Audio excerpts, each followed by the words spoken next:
E aí pessoal, nesse vídeo vamos resolver esse problema que vocês viram pela thumb.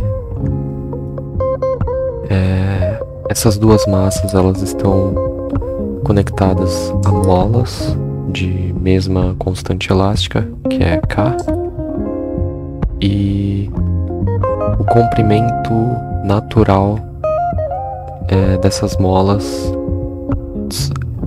é R. Além disso, não temos atrito aqui. Então, é uma superfície lisa. Esse conjunto todo, ele gira com uma velocidade ômega. Então, ele vai executar uma trajetória circular.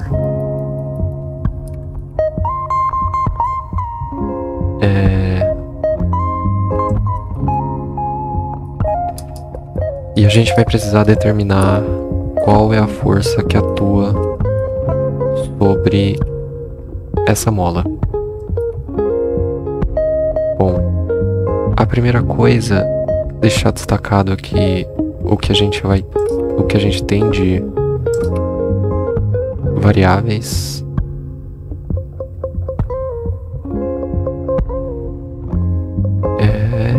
Ômega KW. KW já foi, aliás, ômega. A massa, claro.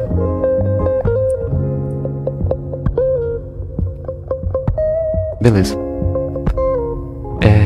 Então vamos imaginar que essa massa e essa outra massa, elas vão, por causa do giro, elas vão para a direita. E essa aqui percorre um x1 e essa x2. A gente não sabe se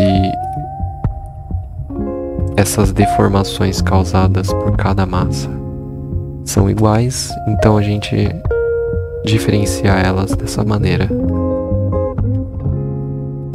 Beleza. Então vamos escrever as equações levando em consideração a resultante centrípeta. E mais ainda, né? A gente tem que levar em consideração o sentido da força que atua sobre cada massa. Então, nesse caso, se a massa, a gente está assumindo que ela vai para a direita, tem que ter uma força da mola contra esse movimento. E aí, beleza, para essa interação, a gente sabe que a força vai ser para cá. E para essa aqui, a gente também sabe que a força vai apontar para o sentido esquerdo. Porque a força da mola vai apontar no sentido contrário ao movimento, né? Legal. Então já dá para escrever a equação de força e aceleração, massa e aceleração. Só que a gente tem que lembrar que isso aqui tudo está em um movimento circular. E, bom, por causa disso, vamos ficar com K x1 mais K. Agora, a gente já conseguiu a interação dessa primeira mola à esquerda com a massa. Vamos entender a interação da mola central com essa primeira massa. Vocês vão ter de concordar que é isso aqui que vai acontecer. Então, como assim? Você se lembra que a lei de Hooke, ela vai pegar a constante e uma deformação. Só que aí que tá. Como essa mola aqui também, essa massa, ela se move, e a gente assumiu que é um x2, a deformação causada pela primeira massa, ela não é independente da segunda massa. Então, como essa segunda massa ela também está indo para a esquerda, você tem que descontar o quanto ela está deformando para o cálculo da segunda lei de Newton da massa 1. Então, imagine, por exemplo, que se a massa 2 fosse uma parede e num primeiro instante você tem essa configuração, né? E no segundo momento você vai ter isso aqui. A gente sabe que se ele percorre um x1, de fato a deformação vai ser exatamente x1. Isso porque a outra extremidade ela está presa. Mas não é o caso. Então a gente vai precisar descontar o que foi deformado por essa aqui. Quer dizer, o que essa massa faz para essa mola? Ela comprime, de certa forma. E o que essa massa, a massa cujo deslocamento vai ser x2 faz para essa mola? Tá alongando ela. Então, se a gente está analisando a compressão, você tem que pegar toda a compressão e subtrair dela toda a elongação. Então, esse foi o raciocínio. E aí agora ficou fácil, é só escrever isso aqui. Agora, qual vai ser o raio dessa primeira partícula? Vai ser justamente o comprimento natural dela mais a deformação. E por que isso? Bom, se você tem essa situação, não, melhor. Vamos fazer já para a mola 2 também a questão do raio.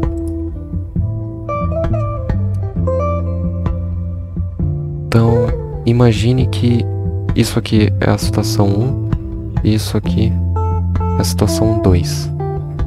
Então aqui todo mundo está com o mesmo comprimento, então aqui é R, aqui é R e aqui é R. Aqui a gente sabe que vai ser um x1 de elongação, né?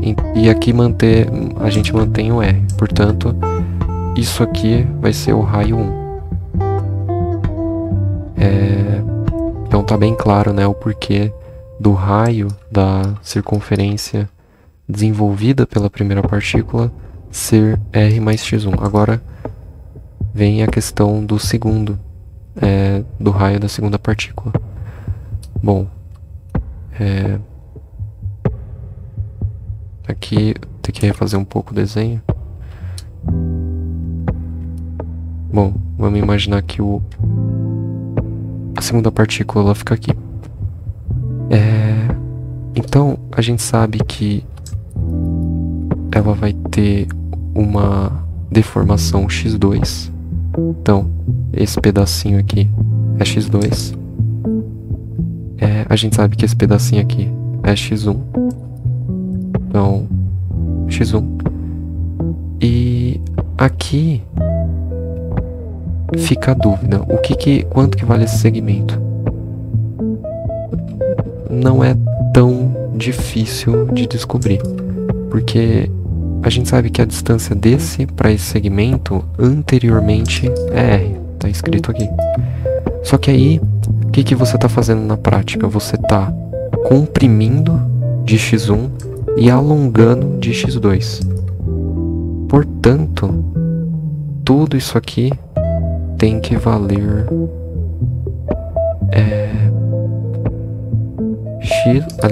R mais x2 menos x1. Então, a distância desse ponto para esse outro ponto aqui fica exatamente isso aqui. Por quê? Porque você comprime de x1 e alonga de x2. Então, tem que ser isso.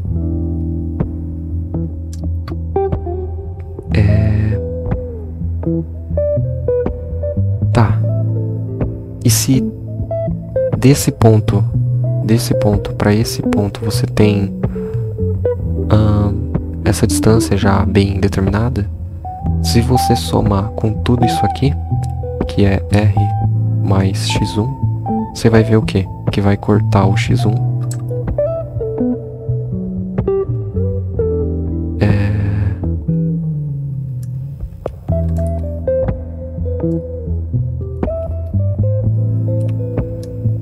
Você vai ver que vai cortar o x1. Troquei de cor aqui só para facilitar a visualização. E aí você vai ficar com R mais R, que vai dar 2R, e o x2 sobrou. Então esse aqui é o raio, né, da segunda partícula. Por quê? Porque você tinha que pegar desde esse ponto inicial x aqui e até a posição nova dela, que seria essa aqui, essa posição. Legal, então a gente já descobriu os valores, as expressões, né, de cada raio. E agora é só fazer a mesma coisa para a partícula 2. Então,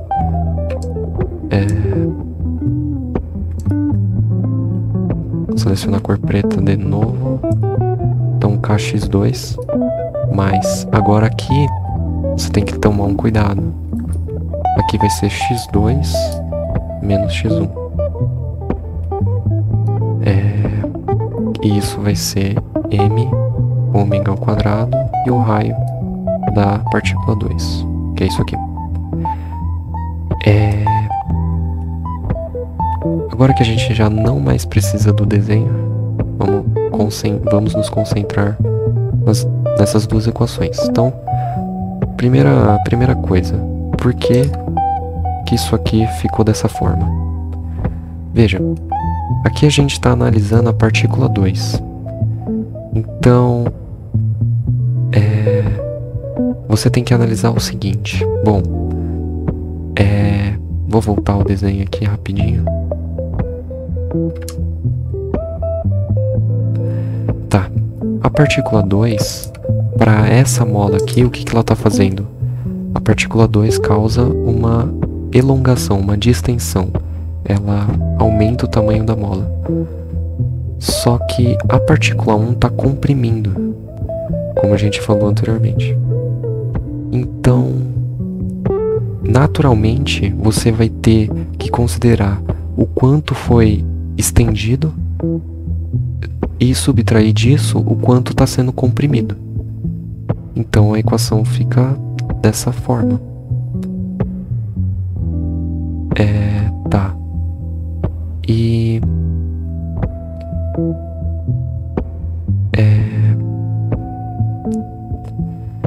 e o raio aqui a gente já tinha determinado. Você pode tentar se convencer de que o raio da partícula 2 é isso mesmo. Certo, agora qual é o melhor approach para esse sistema de equação? A gente não vai determinar x1 e x2 separadamente, a gente vai determinar uma operação entre eles. Essa operação vai ser a subtração. Então a gente vai pegar, somar o simétrico da primeira equação, ou simplesmente tomar essa equação aqui, que vai ser subtraída da primeira. Então, aqui vai ficar k x2 menos x1 mais... aqui é trivial, né? Você consegue ver que vai dar isso aqui.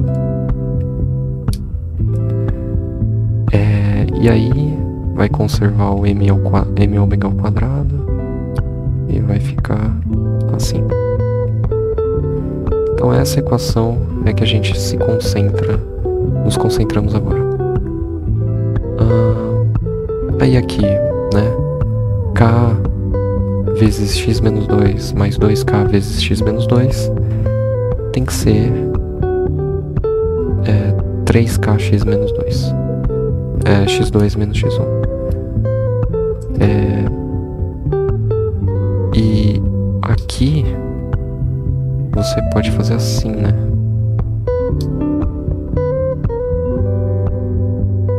E multiplica o x2 menos x1. Então você tem esse lado esquerdo aqui, que é igual a isso aqui. Vou copiar de novo só para facilitar a vida. E, bom, descobre quem é x2 menos x1, que é o ômega aqui. E isso aqui é álgebra, né? Bem simples. Pronto. E tá aí, você descobriu quanto vale esse amiguinho. Aí você não sabe se isso é positivo ou negativo, né? Bom, o enunciado diz que o ômega ele é menor que a raiz quadrada de 3k sobre m. Então, se isso é verdade,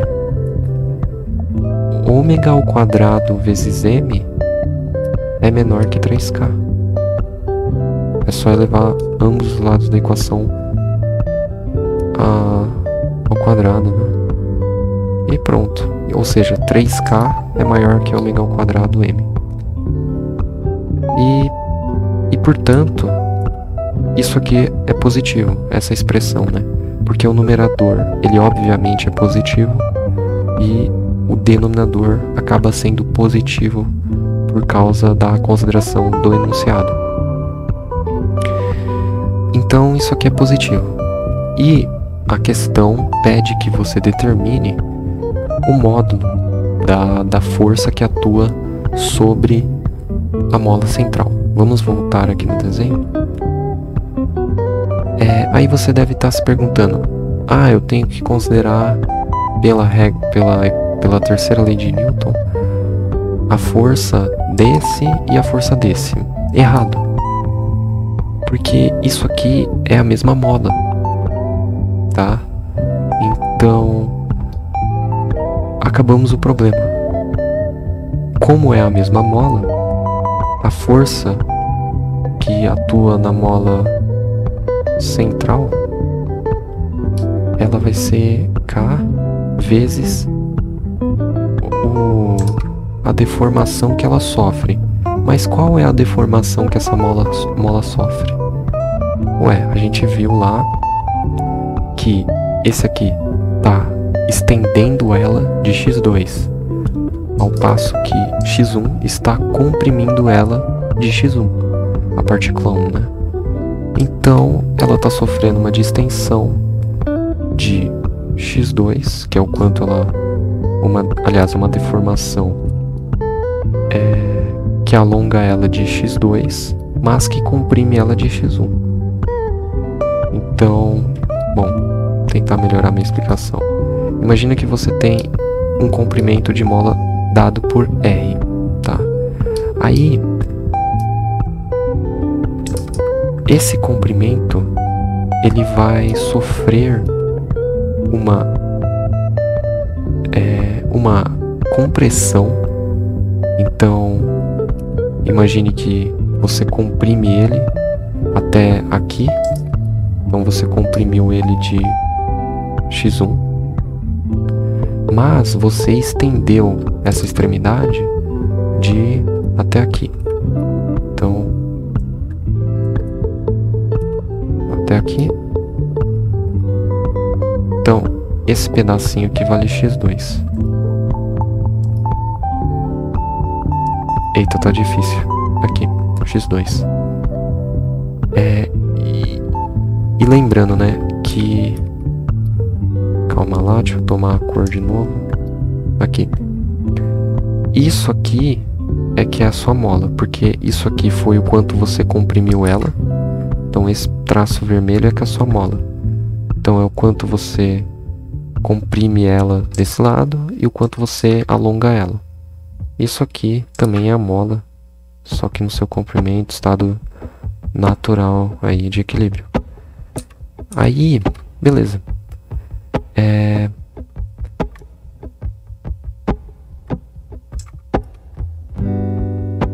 Beleza. Agora, quanto que vale o comprimento nessa situação inicial? Vale R.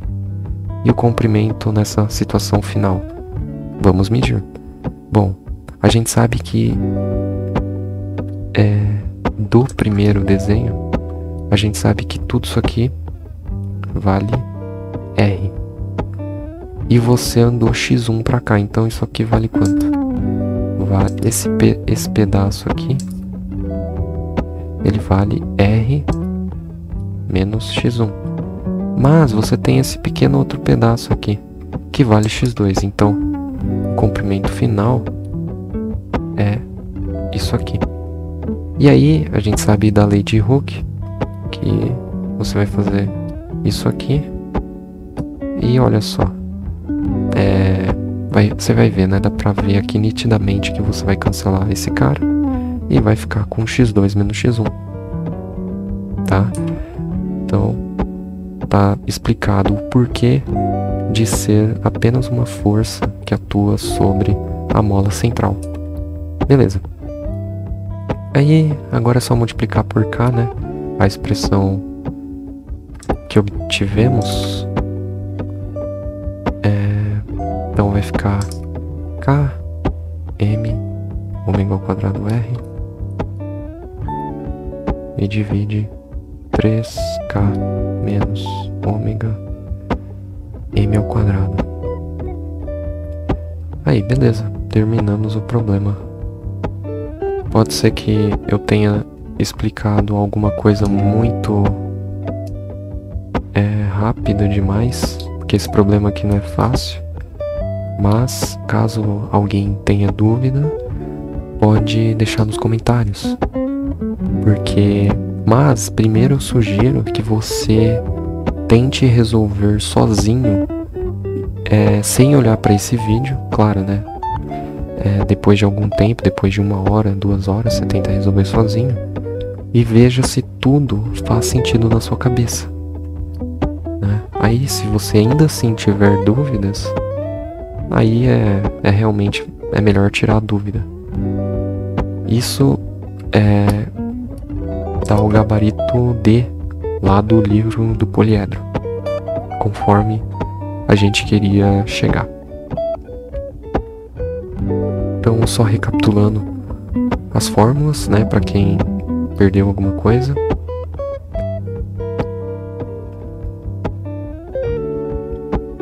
Então é isso.